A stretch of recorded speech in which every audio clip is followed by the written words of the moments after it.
Press the Lord सभी को।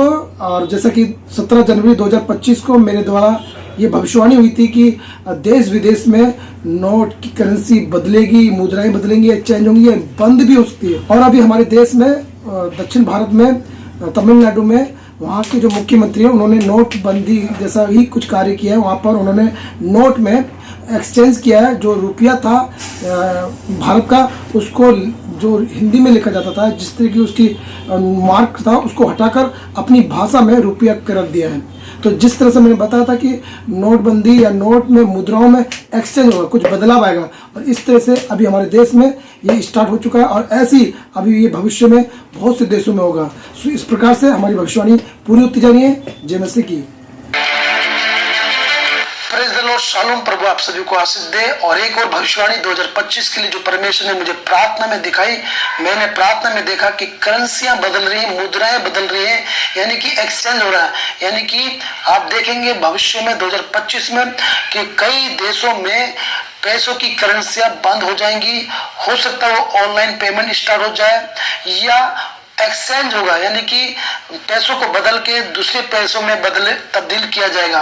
तो हम भविष्य में देखेंगे करेंसियों को बदलते हुए 2025 में। हम प्रार्थना करें परमेश्वर इससे किसी को कोई हानि ना हो और परमेश्वर के लोग संभल के रहे, प्रभु के सावधान रहे, क्योंकि यीशु का आगमन है।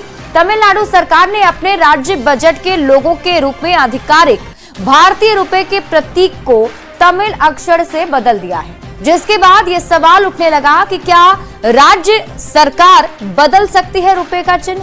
ये रिपोर्ट देखिए, फिर खबर तो समझिए। नई शिक्षा नीति यानी एनईपी और ट्राई लैंग्वेज पॉलिसी के मुद्दे पर अभी तमिलनाडु और केंद्र सरकार के बीच विवाद चल ही रहा था कि इसी बीच तमिलनाडु की स्टालिन सरकार ने राज्य के बजट से रुपए का सिंबल बदल करके तमिल भाषा में आर को कर दिया है। तमिलनाडु की डीएमके सरकार ने 2025-26 के बजट में रुपए के आर का सिंबल तमिल के सिंबल से रिप्लेस कर दिया है। ये तमिल लिपि का अक्षर रू है। जाहिर सी बात है कि इस मुद्दे पर राजनीति गरमाएगी और टकराहट और होने की उम्मीद है। यहाँ पर रुपए का जो सिंबल है उसे बदल दिया गया है। 15 जुलाई 2010 को इस चिन्ह को अपनाया गया था, जो कि आर के फॉर्म में है। आईआईटी मुंबई के पोस्ट ग्रेजुएट रह चुके छात्र उदय कुमार ने इसे बनाया था। र देवनागरिक लिपि के र और लैटिन लेटर आर को मिलाकर बनाया गया है और इसमें एक वर्टिकल लाइन भी है। ये रेखा राष्ट्र ध्वज और बराबरी के चिन्ह का प्रतीक है। तमिलनाडु की सरकार ने राज्य के बजट से र का सिंबल बदलकर तमिल भाषा में कर दिया है। तमिलनाडु की डीएमके सरकार ने 2025-26 के बजट में रुपए का सिंबल बदला और इसे बदलकर तमिलनाडु के भाषा में उसे कर दिया गया है। अब तमिल लिपि का जो अक्षर है वो रू है और यही वजह है कि अब इस पूरे मामले को लेकर विवाद बढ़ता जा रहा है। रुपए के चिन्ह वाले विवाद को अगर आप समझाएं